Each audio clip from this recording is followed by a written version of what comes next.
오늘은 지금 당장 돌이키라는 말로 말씀으로 하나님 말씀 전하겠습니다. 오늘 또 새로 나오신 분 진심으로 환영합니다. 참 좋은 만남입니다. 오늘 여러분에게 복음이 무엇인가를 소상하게 말씀을 드릴 테니 잘 듣고 마음에 깊이 새기는 시간 되기를 바랍니다. 요즘에 뉴스에 인터넷 뉴스에 한참 떠오르고 있는 것 중에 하나가 2020년에 조두순이가 출소한다는 겁니다. 조두순, 2020년에 조두순 출소한다고 그러는데 이 조두순이가 누군지는 아는 사람들이 많을 것이고 알지 못 지금 이름은 들어봤는데 생소하신 분들은요. 2008년 12월에 나영이라는 초등학교 3학년이 있잖아요. 나영이. 여기 나영이는 본명이 아니라 가명입니다. 나영이의 인권을 위해서 이름을 가명으로 지은 거예요. 나영이. 그래서 우리가 흔히 나영이 사건이라 이렇게 얘기하죠. 초등학교 3학년이 학교 가고 있는데 8시 반에 조두순이라는 자가 상가 건물로 끌고 가서 성폭행을 하고 그 다음에 생식기와 항문의 80%를 완전히 영구적으로 손상시켜서 지금도 이제 인공 항문을 달고 다니는 게 된 거예요. 그런데 이제 이 사람이 2008년에 이런 죄를 저질러서 12년의 복역을 끝내고 이제 2020년에 출소한다는 거죠. 만기 출소한다는 것이죠. 우리는 이제 그에 대해서 상당히 광분하고 있어요. 그런데 이 사람이 12년을 살 수밖에 없는 이유는 그게 판사가 선포할 수 있는 최고의 형량이 12년이에요. 그런 죄에 대한 최고의 형량이 12년, 만약에 13년을 선포한다 그러면은 법을 어기는 거기 때문에 판사는 나름대로의 최대한의 형량을 선포하는 것이고 그게 이제 12년이고요. 12년이고 그 사람이 2020년에 출소한다는 거죠. 이 아이를 이렇게 범죄로 끌고 가서 이 아이를 이렇게 완전히 망가뜨리기 이전에 조두순은 17범이었습니다. 17범. 그리고 이제 18범인데 이런 사람이 2020년에 나와서 활개를 친다는 것이죠. 우리는 전 국민들은 이 사실에 대해서 대단히 분노하고 있고 그럽니다. 왜 우리가 이 조두순에 대해서 이렇게 분노를 하느냐? 왜 이렇게 우리가 화를 내느냐? 우리는 인격체이기 때문에 그러는 거예요. 우리는 인격체이기 때문에 조두순이는 무기징역을 살든가 사형을 당해도 아무렇지도 않다라고 생각을 하는 것입니다. 그러니까 그 죄에 대한 대가가 사실 너무 작다는 거예요. 그 조두순이가 저지른 죄에 대한 대가가 너무 작기 때문에 인격을 가지고 있는 우리들은요 자연스럽게 화를 내게 되는 것입니다. 그러니까 큰 죄를 저지르는 사람들은 용서받는 게 좋은 게 아니에요. 만약에 여러분 조두순이가 용서를 받았다고 생각해 보십시오. 판사가 재판장이 그래 너가 눈물을 흘리고 있으니까 너가 너 죄를 정말 뉘우치고 있는 것 같으니까 내가 너에게 6개월을 선포하겠노라. 자, 이러면 어떻게 됩니까? 이건 정의가 아니죠. 이건 옳지 않지 않습니까? 12년을 살아도 옳지 않다고 생각하는데 우리는 조두순이가 심지어 사형을 당해야 마땅하다고 생각하는데 만기 출소하니까 기분 나쁘지 않습니까? 그런데 왜 우리들은 하나님 앞에 죄를 졌는데 용서받을 거라고 생각합니까? 인격을 가지고 있는 하나님이 우리를 어떻게 용서해 주십니까? 우리는 너무나 큰 죄를 저질렀고 조두순이는 17범, 현재까지 18범인데 우리는 100만범입니다. 100만범. 물론 조두순이도 하나님 앞에는 100만범일 수가 있겠지요. 그러나 우리 또한 목사님 저는 조두순같이 그런 흉악범은 아닙니다 라고 말하지만 하나님의 관점이 볼 때는요 17범이 아니라 우리는 100만범이에요. 매일 수십 번 죄를 짓고 죄악된 마음을 가지고 살아온 우리가 무슨 근거로 하나님께 용서함을 받을 것을 자부하고 계시냐 이 말이에요. 여러분 그렇게 자부하는 것은요 하나님을 지나치게 경홀히 여기는 것입니다. 하나님은 그런 분의 하나님이 아니셔요. 구약의 하나님, 진노하셨던 하나님, 아담의 죄를 통해서 아담을 쫓겨내고 그 아담이 어떻게 됐습니까? 생명을 이제 죽음이 그에게 왔고요. 죄를 지음으로 말미암아. 그 다음에 노아 시대 때는 어떻게 했습니까? 노아와 그의 가족 8명만 빼고 전 민족을 다 죽였던 게 하나님입니다. 하나님은 전 민족을 죽여도 눈 하나 깜짝하지 않으신 분이 하나님이세요. 소돔과 고모라 성은 어떻습니까? 오직 롯의 가족을 빼고는 전부 다 죽였습니다. 그 하나님이 지금은 갑자기 마음이 바뀌어서 우리의 어떤 죄악도 눈 감아 주실 것이라고 생각하는 그 자체가 여러분 속았던 겁니다. 여러분, 그것은 하나님을 잘못 알고 있었던 것입니다. 로마서 1장 18절 말씀에 하나님의 진노가 불의로 진리를 막는 사람들의 모든 경건치 않음과 불의에 대하여 하늘로조차 나타나나니, 로마서 1장과 2장의 말씀은 불의를 저지른 자에게 나타나는 하나님의 진노를 지금 보여주고 있는 거예요. 그런데 이 세상 사람들이 불의가 나고 이 세상 사람들이 그렇게 죄를 졌는데, 그런 그 죄를 졌을 때가 이들이 마지막 심판 때 앞에 가가지고 심판받는 것만 이야기하는 게 아닙니다. 지금 바울이 이야기하고자 하는 건 뭐냐면, 너희가 죽어서 하나님 앞에 심판받는 걸 이야기하는 게 아니에요. 그건 당연한 거고요.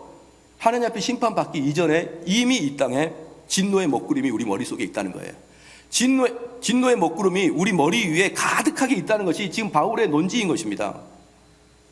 그러면 오늘 우리가 죄를 얼마나 지었는데, 그래서 우리는 너무나 많은 죄를 졌어도요, 아마 조두순이가 있다 그러면 그의 조두순이 어머니나 조두순이 자녀는 아마 우리 아버지가 빨리 석방되길 바랄 겁니다. 그건 부모이고 자녀이니까. 마찬가지로요, 자기 자신과 자기 가족들은요, 자기 죄들이 그렇게 크게 보이지 않는 것입니다. 우리도 내 죄가 아무리 커도 남들이 보는 것만큼 나 스스로를 죄가 크다고 생각하지 않아요. 그러니까 나 정도의 죄는 하나님이 쉽게 용서해 주실 거라고 생각하는 그 생각이 있기 때문에 거의 대부분의 사람들은 하나님의 진노가 내 머리 위에 있다는 것을 감히 상상도 못합니다. 그러나 우리가 지옥 가기 이전에 그 지옥의 흔적인, 지옥의 어떤 진동인 그 흔적들이 지금 삶의 현장에서 나타나는데, 그게 뭔지를 오늘 좀 보자는 거예요.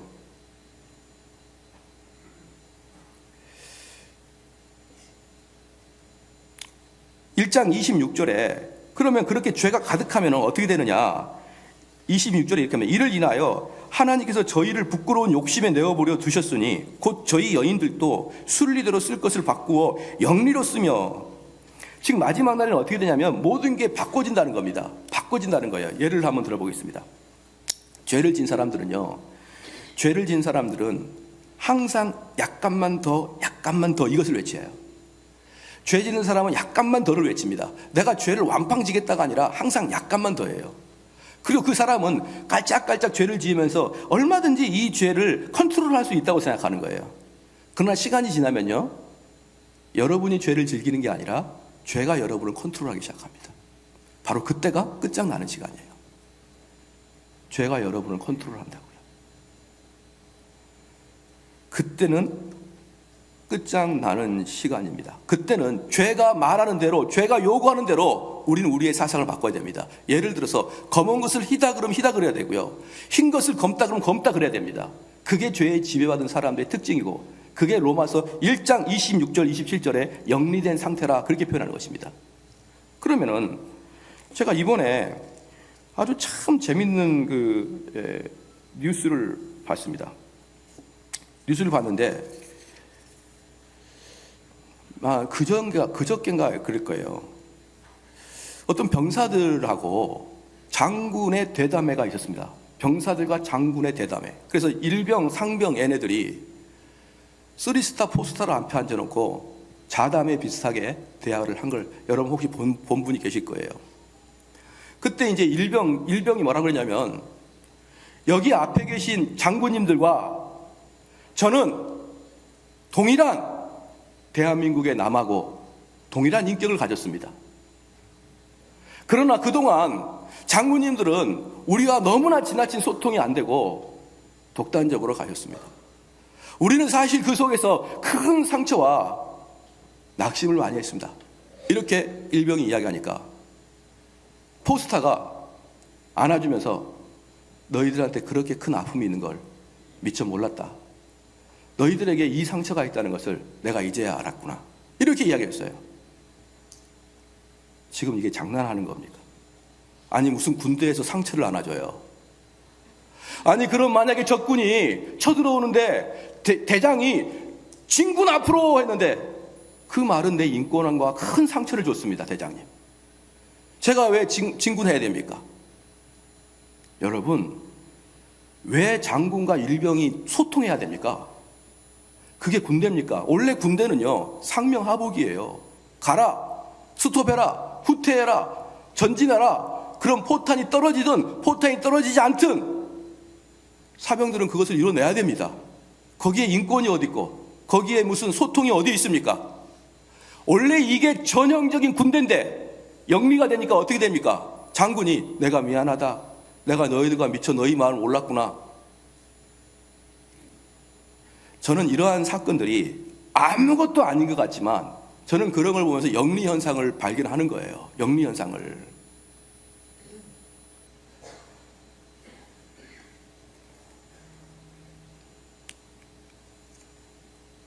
지난번에 말씀드린 동성애는 어떻습니까? 옛날에는 동성애를 했으면요, 커밍아웃이라는 말이 있었습니다. 커밍아웃. 홍석천이 아시죠? 커밍아웃. 왜 커밍아웃 했습니까? 맞아 죽으니까. 그 전까지는 어디 가서 왕따 당하고 발로 채이고 뚫겨 맞고 이러니까 그 마음을 졸이다 나 동성애자야 라고 말하는 게 커밍아웃이었어요. 얼마나 힘들었으면, 얼마나 자기가 동성애자라는 걸 밝히기 어려웠으면 커밍아웃이란 말을 합니까? 근데 지금은 어떻습니까? 버젓이 길에서 버젓이 운동하면서 우리는 소수의 핍박받은 자라고 그렇게 자기들을 선한 사람으로 만들어 놓고 다수의 평범한 사람들은 아주 악하고 인정머리도 없는 사람으로 영리시켜놨지 않습니까? 여러분, 이 사회가 정상적으로 보이십니까? 또는 어떻습니까? 차별금지법이 뭡니까? 차별금지법이라는 것은 동성애자들은 동성애가 나쁘지 않다 이렇게 이야기하는 것, 동성애는 우리의 선천적인 것이고 신이 그렇게 만들었다 이렇게 하는 것이 합법이에요. 그러나 동성애는 나쁩니다 이렇게 말하는 건 불법이에요. 그게 바로 차별금지법의 핵심입니다. 대한민국은 자유민주주의 국가예요. 동성애가 좋다고 말할 수도 있고 동성애가 나쁘다고 말할 수 있는 그 자유를 허락해 줘야 되는데 이제는 동성애 나쁘다 이렇게 말하면 벌금을 물거나 감옥 가게 되는 그런 시대가 온다 이 말입니다. 이게 어떻게 영리가 아닙니까? 이게 어떻게 흙과 하얀 게 뒤바뀐 게 아닙니까? 또 이번에는 무슨 일이 있습니까? 양심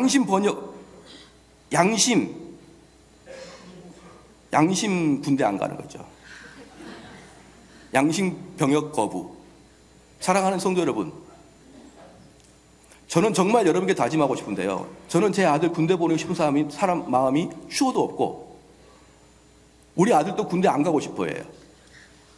그래서 우리 둘이 짝짝꿍 맞으면 안 보내고 싶습니다. 내 양심은 우리 아들을 군대 안 보내고 싶습니다. 왜냐? 나는 군대 생활 동안에 배운 게 하나도 없었거든요. 아니 있었다 그러면 억울할 때 참는 거 외에는 없었어요.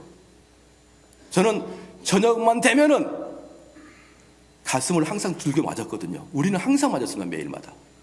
저는 사람들의 가슴에서 북소리 난다는 걸 처음 알았어요. 그때 퉁퉁. 제가 그 군대를 또 가고 싶겠습니까? 제가 얼마나 군대 가고 싶지 않았으면 지금도 휴가 복귀하는 꿈을 꿔요. 휴가 복귀하는 꿈. 지금도 화들짝 놀랍니다. 아이고 빨리 가야겠다. 얼마나 군대가 싫었으면요. 그러니 제가 능력만 있고 할 수만 있다 그러면 우리 아들도 군대 안 보내고 싶습니다. 근데 양심 병역 거절한다고요? 그리고 그게 소수의 인권을 탄압한 다수들의 억압이라고요? 여러분, 이게 영리가 아니면 무엇이 영리입니까?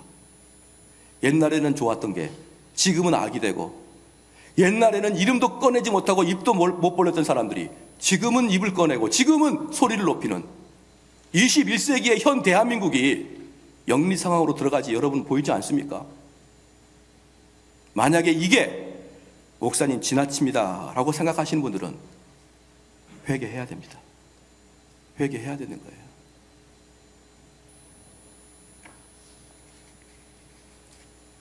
이게 바로 하나님의 진노의 날인 것입니다. 그런데 이런 진노의 날이 이미 이 세상에 가득합니다. 가득한데 문제는 뭐냐 그러면 이 로마서 1장은 뭐였느냐? 이 세상 사람들은 죄를 너무 많이 진다는 겁니다. 그게 1장의 이야기예요. 1장의 이야기인데 죄를 너무 많이 집니다. 그런데 이 세상 사람들이 이런 죄를 짓고 저런 죄를 짓고, 그러니까 이스라엘 사람들이 뭐라 그러냐? 맞습니다. 그들은 참으로 죄를 많이 짓습니다. 이렇게 이야기한 거예요. 그러니까 이 바울이 잠깐 그들만 문제가 아니라 진짜 문제는 너희다, 이렇게 말한 겁니다. 자, 이렇게 보시면 됩니다. 이 세상 사람들이 죄를 많이 짓죠. 죄를 많이 짓는데 그들은 우리보다 죄를 덜 짓습니다. 왜 그러냐 그러면요, 이 세상 사람은, 특별히 아프리카 원주민이나 한 번도 복음을 들어보지 않은 사람들은 로마서 1장에 의하면 어떻게 심판하느냐? 그들이 자연 상태에서 하나님이 심어놓은 계시를 통해서 심판하겠다는 것입니다. 이겁니다. 누군들 하나님 말씀을 모르고 성경을 몰라도 도둑질하는 것은 다 나쁘다는 걸 알고 있습니다. 그렇죠? 누군들 성경을 배우지 않고 성경의 율법을 모를지라도 남에게 사기치는 것은 나쁘다는 걸 다 알고 있습니다. 즉 이것은 무슨 말이냐? 하나님이 모든 사람들에게 자연적인 상태에서 도덕심을 다 심어줬다는 거예요.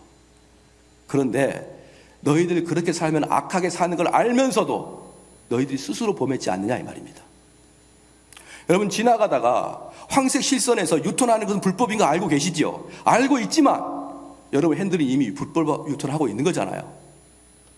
이런 식으로 이 세상 사람들을 심판할 때는 자연의 계시에서, 하나님께서 자연에 심어준 그 마음 상태에서 그걸 지키지 않는 이방인들을 심판하겠다는 것입니다. 그러니까 유대인들이 맞습니다, 맞습니다 이렇게 얘기했던 거예요. 그러니까 하나님께서, 바울이 이렇게 얘기합니다. 스톱.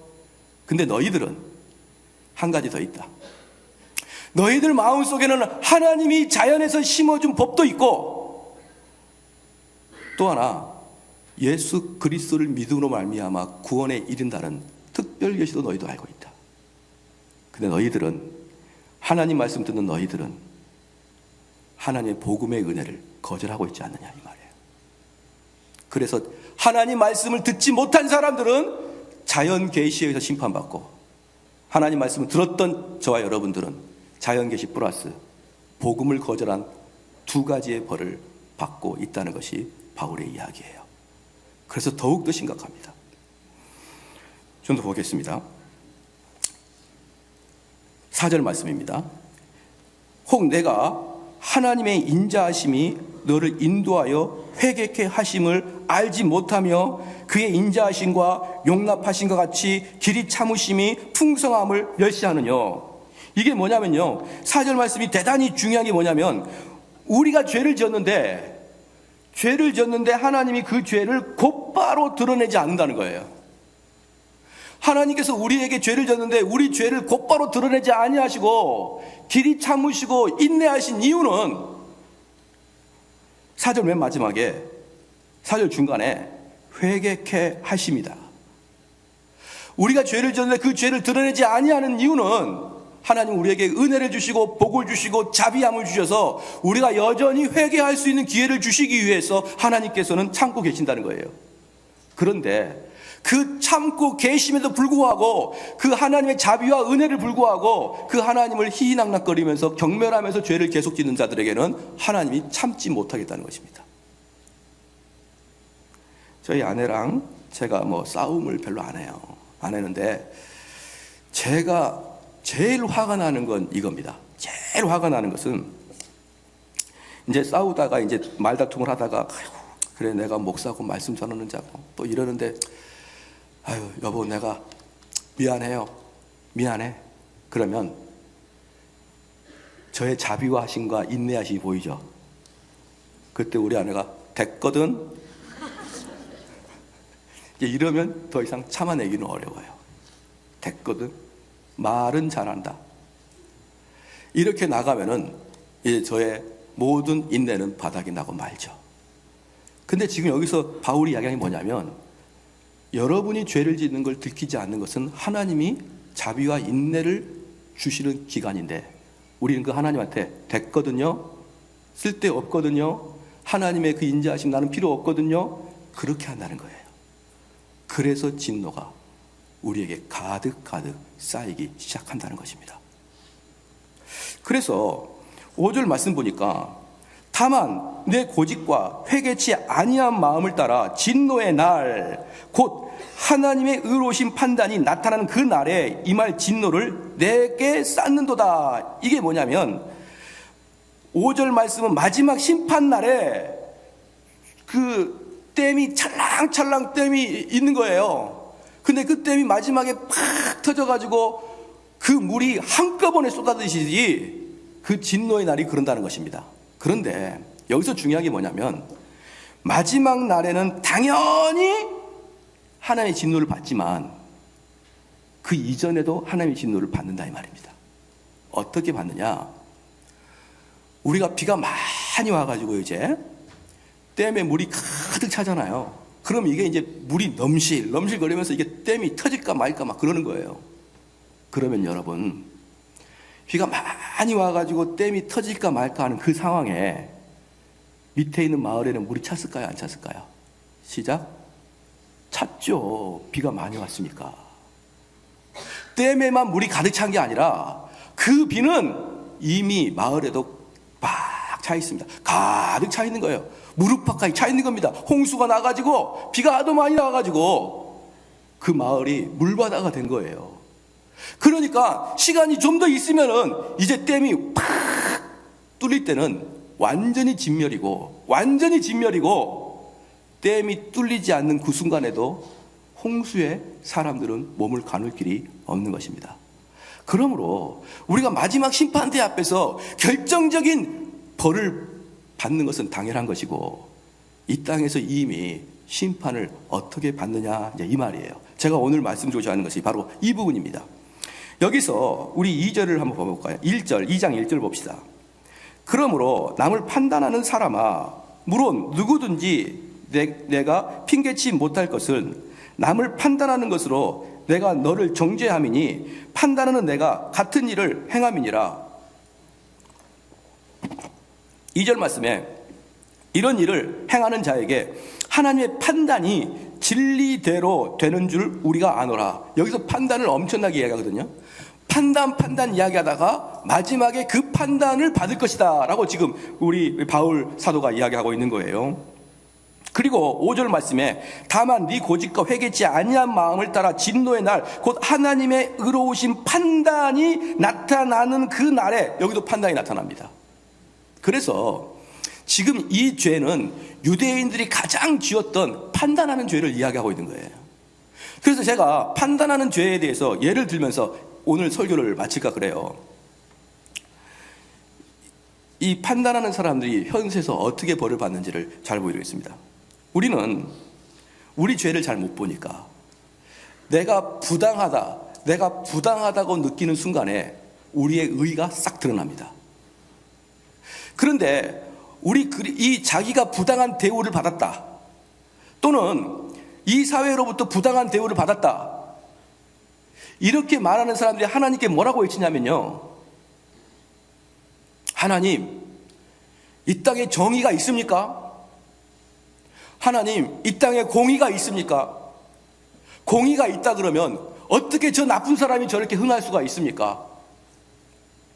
이 땅에 정의가 있다 그러면 어떻게 저렇게 불쌍한 사람이 고통을 당할 수가 있고 저렇게 악한 사람이 돈을 많이 벌 수 있습니까?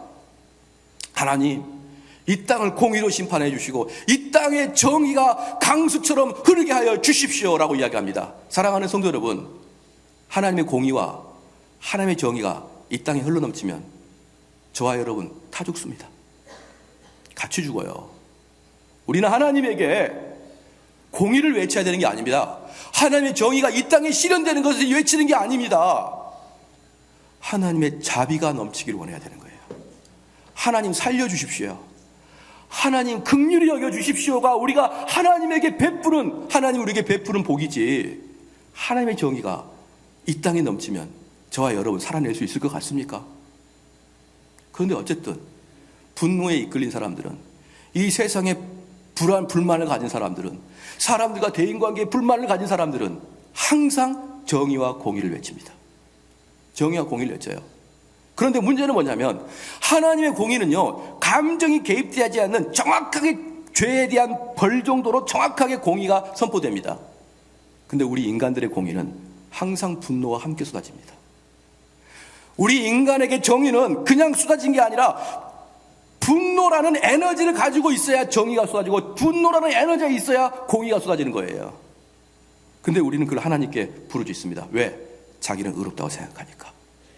자기는 의롭고 저 사람들은 저 나에게 피해를 준 자는 불안당 같은 사람이거든요. 그래서 이 누군가가 또는 어떤 단체인가가 나에게 부당함을 준 거예요. 이건 정말 누가 봐도 부당해. 사실 자기만 봤으면서 부당한 게 내 마음에 들어오는 것입니다. 그래서 점차로 어서 많이 들었거든요. 화를 내도 화가 나더라도 그걸 화를 내면은 지는 거고 어리석은 거니까 화를 내지 않습니다. 그러나 그 부당함의 불합리함을 마음속에 넣어놓는 것이죠. 그러면서 이걸 빼내지 않고 이 속에서 자생하게 시킵니다. 계속 돌아가게 살도록, 이 분노가 살도록 계속 돌아가게 생겨요. 바로 그쯤 되면은 이 사람은 심각하게 추측하고 상상하고 판단하기 시작합니다. 그 인간이 그거 나 몰래 또 뒤에서 욕하는 거 아니야? 근거는 없어요. 그 사람이 이거 다른 사람하고 나를 이렇게 왕따시키는 거 아니야? 그 사람이 지금 나 못하게 해코지를 하는 거 아니야? 그 사람이 나 지금 사업을 막으려고 지금 함정을 파놓는 거 아니야? 이러면서 수많은 추측과 상상과 판단을 하기 시작할 때가 바로 그때입니다. 분노가 계속 내 속에서 순환으로 성장하기 시작할 때, 순환으로 성장하는데 또 상상하고 또 판단하고 더 커지고 또 상상하고 판단하고 더 커지고 이게 점점 커지는 거예요. 점점 커집니다. 바로 그때 판단하다 2장 1절에 나오는 2장 1절에 계속 판단하다 나오죠. 그게 히브리 말로 샤파트란 말이 히브리 말로 판단하다, 추측하다, 가장하다는 뜻이에요. 놀랍게도 심판대 앞에서 하나님이 심판하실 때 단어가 샤파트입니다. 하나님이 너희를 판단하시고 하나님이 너희를 심판하실 때다라고 할 때 샤파트라는 단어를 씁니다. 뭔지 아십니까? 내가 다른 사람 추측하고 있는 동안에 하나님 자리를 오르락내리락 하고 있는 거예요. 내가 이제 잠자기 전에 눈을 감고 그 인간이 미워, 그 인간이 나한테 이렇게 해서 이렇게 얘기했지 상상하는 순간에 자기는 그때 하나님 자리에 올라간다고요. 근데 여러분, 하나님 속성상 절대로 하나님의 영광을 다른 사람과 나누지 않습니다. 하나님의 자리에 오르는 어떤 것도 하나님 용납하지 않습니다. 그래서 그 사람은 밤마다 낮마다 하나님 자리에 오르락 내리락 하면서 전지전능한 자리에 올라가면서 사람의 마음을 훑고 사람의 마음을 꿰뚫어보는 하나님의 위치에 올라가면서 실컷 하나님을 즐기다가 하나님은 그동안에 계속 뭐합니까? 진노의 잔을 그의 머리 위에 쌓아놓기 시작합니다. 그의 머리 위에. 그래, 해라. 그래, 내가 너한테 그렇게 허락해 줄게. 너 계속 널 판단하고 있어라. 자, 그쯤 되면 이 쉐파트가 내 몸 구석구석, 세포 구석구석까지 번지면서 더 이상 견디기 어려운 지경까지 들어가게 됩니다. 이럴 때 세상 사람들은 너무 고통스러운 거예요. 너무 고통스러워. 여기에 혹시 의처증과 의부증 가진 분 계시나요? 얼마나 그의 삶이 고통스럽습니까? 바로 이게 하나님의 심판이에요. 이게. 그래서 그렇게 하면 밤마다 너무 힘들어요. 그러면 어떻게 되느냐? 믿지 않는 사람들은 내가 그들은 용서해야지 계속 다짐하는 거예요. 용서해야지. 그리고 용서해야지. 이거 눈 뜨면 또 용서가 안 돼요. 용서해야지. 그러면은 내가 온종일 묵상하는 것은 그 인간입니다. 아이고, 그 인간 뒷꼭지도 보기 싫고 구두 소리도 듣기 싫고 다 싫어. 온전히 그 사람에게만 묵상하는 하루가 있어요. 하루 종일 그 사람 묵상합니다. 그러다 불행히 내가 묵상하는 그 사람이 불행하게도 복권이 당첨되면 죽어버리고 싶죠. 저 인간의 자녀가 명문대를 들어갔다는 소리는 나를 자멸하게 만들죠. 어쨌든 나는 그 인간을 묵상하면서 내 분노가 너무 차오르는데 용서해야지 할 때 시작 누구를? 길동이 저 녀석을 용서해야지. 길동이 저 녀석 용서하지 하면서 매번마다 길동이를 또 이야기하고 또 이야기하고 또 이야기하면서 내가 용서하려고 마음먹을수록 그것은 더 커집니다, 여러분. 그래서 여러분, 누구를 용서해야지라고 마음먹지 말기를 주의 이름으로 축원합니다. 왜 아멘이 적지 않은 숫자가 이렇게 작습니까? 누구를 용서해야지 마음먹지 않기를 주의 이름으로 축원합니다. 여러분이 용서한다는 마음 먹으면 악은 더 커져요. 옛날에 제가 사춘기 때 잠이 없을 때가 있었습니다. 지금은 그런 일이 없지만 잠이 없을 때는 잠이 안 드는 거예요. 그 친구들이 그랬습니다. 처음부터 거꾸로 세면은 잠이 어느 순간에 든다고. 1990, 999, 998 계속 얘기하면서 안 틀리려고 더 정신이 맑아져요. 996인가? 뭐 이러면서 안 틀리려고 정신이 더 맑아지면서 거꾸로 카운트를 할수록 더 잠이 안 와요. 자야지. 그러면 더 잠이 안 옵니다. 여러분 경험해 봤을 거예요. 그러면 남을 용서해야지 그러면요, 용서 못 합니다. 그러면 그리스도인은 어떻게 하느냐? 나를 힘들게 하고 나를 미워하는 자, 그 자를 그대로 품고 교회 나오는 거예요. 교회 나와서 하나님, 내가 길동이가 너무 밉습니다. 너무 미우니 길동이를 용서하는 마음을 주소서라고 기도합니다. 그러지 마세요. 더 화나니까. 믿지 않는 사람이 길동이 용서해야지 그거 하고, 여러분들 교회 나와서 하나님 길동이 용서할 마음 주소서라고 똑같아요. 뭐가? 묵상하는 것은 그 길동입니다. 그러면 나가서 내가 이 인간을 용서하지 말아야지, 이 인간을 용서해줘야지, 그래 그렇게 한다고 해서 용서도 안 되고, 교회 나와서 그 길동이 그 녀석 미운데 용서할 마음을 주십시오라고 해도 용서가 안 되면 어떻게 해야 됩니까? 방법이 무엇입니까? 바로 여러분, 이게 복음이 아니면 이 세상에서 이걸 해결할 방법이 없어요. 그렇기 때문에 여러분들은 항상 진노 아래에 있는 것입니다. 용서 못합니다. 그러면 어떻게 하는 게 이게 바로 복음인데, 그러면 어떻게 하느냐? 로마서 12장을 봐봅시다. 로마서 12장 봅시다.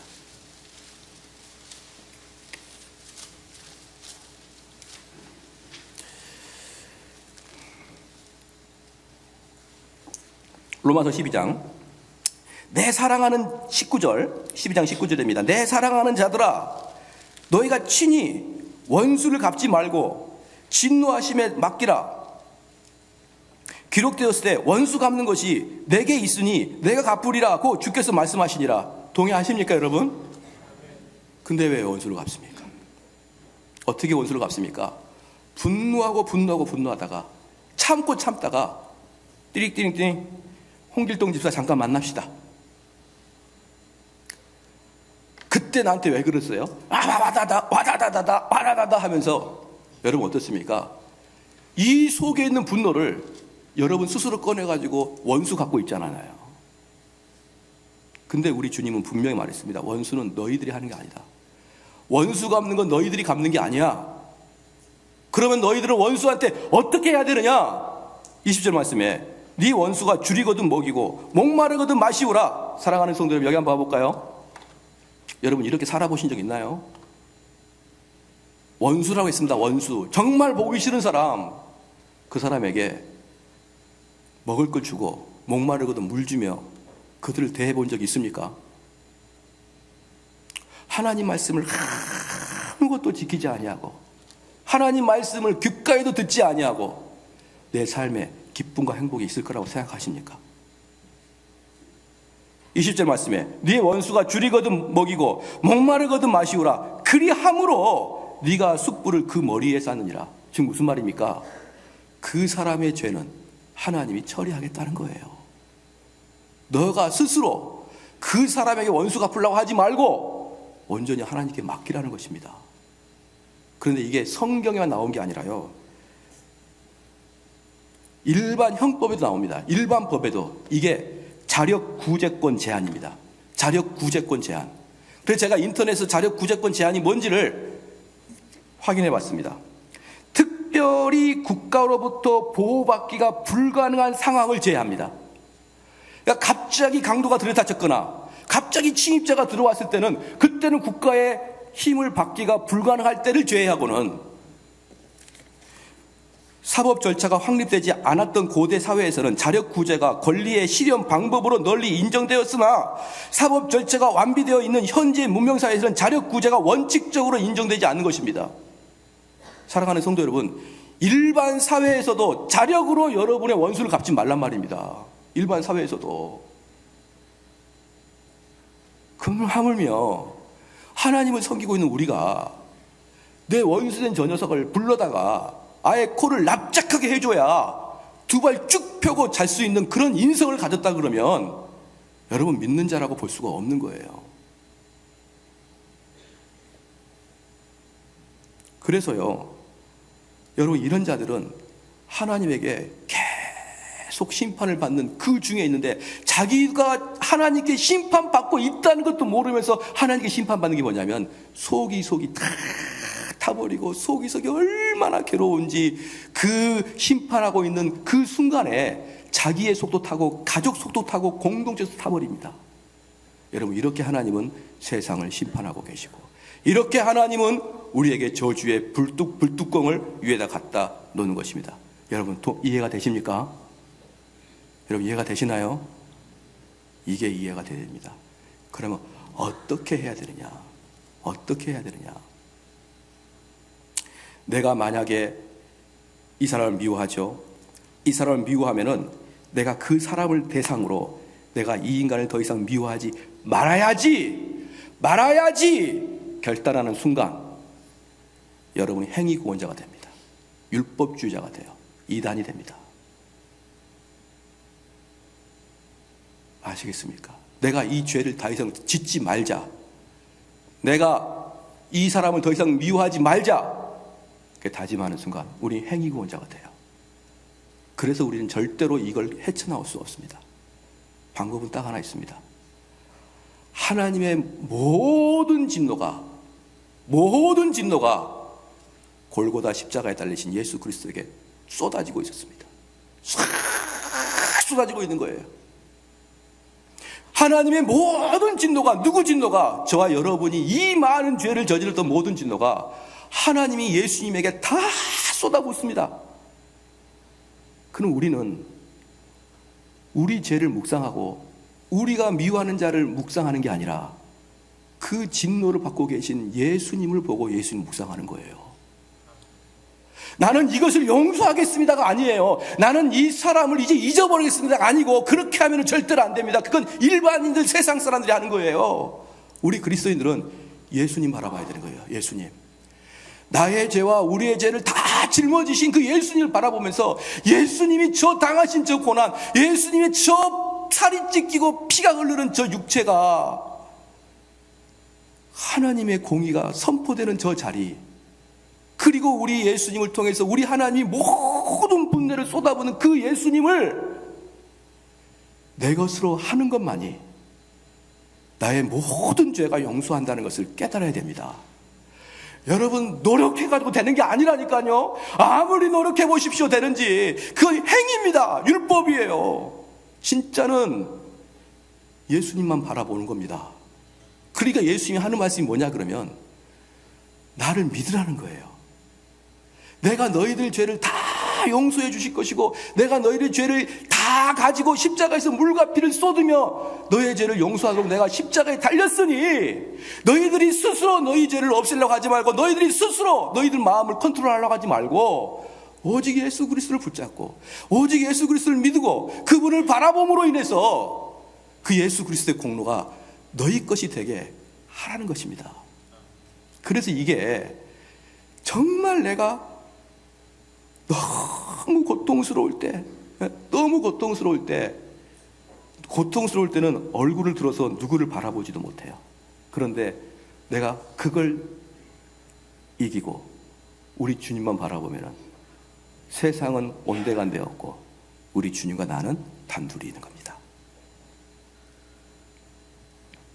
예수로 나의 구주 삼고 성령과 피로써 거듭나니 이런 사람들이 마지막에 어떻게 되느냐? 세상과 나는 간 곳 없고 구속한 주만 보이도다. 여러분 이게 복음입니다. 여러분과 세상이 보일 때는 복음이 아니에요. 오직 주님만 보일 때, 예수님 한 분만 보일 때, 그분이 그게 바로 천국입니다. 내 영혼이 은총 입어 중한 죄짐 벗고 보니 슬픔 많은 이 세상도 천국으로 화도다. 그게 천국이에요. 여러분 복음이 뭔지 아십니까? 여러분 스스로 이기려고 하는 게 아닙니다. 왜? 이길 수 없으니까. 절대로 못 이깁니다. 미워하는 사람 지금부터 미워하지 않기로 다짐을 수백 번 해보십시오. 미워 안 하게 되는지. 바로 말씀의 결론입니다. 여러분이 만약에 지금 이 시간에도 하나님이 참고 계십니다. 아마 참고 계시는데 그냥 참고 있는 게 아니라 여러분의 삶이 상당히 팍팍하고 어렵고 내 가정 환경은, 내 사회 환경은, 내 직장 환경은 왜 이렇게 어렵고 고통스러운가, 이렇게 이야기를 하면서 참고 있을 거예요. 그건 하나님이 여러분 머리 위에 진노를 쌓아두고 있는 것입니다. 더 이상 참지 않으십니다. 하나님은 언젠가 그거 틀으면 모든 불이 여러분 머리에 떨어집니다. 신속하게 돌아서서 회개하십시오. 신속하게 주님 붙잡으십시오. 이때까지 내 인생 내가 주관하고 살았던 거 하나님 앞에 다 떨치고 예수님 발 붙잡으십시오. 내가 오늘부터 내가 주님이 나의 주인입니다 라고 고백하십시오. 그리고 주님의 명령에 따라 순종하십시오. 그러면 여러분에게 그 진노의 자는 꺼져가기 시작할 겁니다. 여러분의 삶을 놀랍게 변하기 시작할 것입니다. 그 삶이 놀랍게 변하는 것은 마지막 날 심판날의 천국이란 징표인 것입니다. 기도하시겠습니다.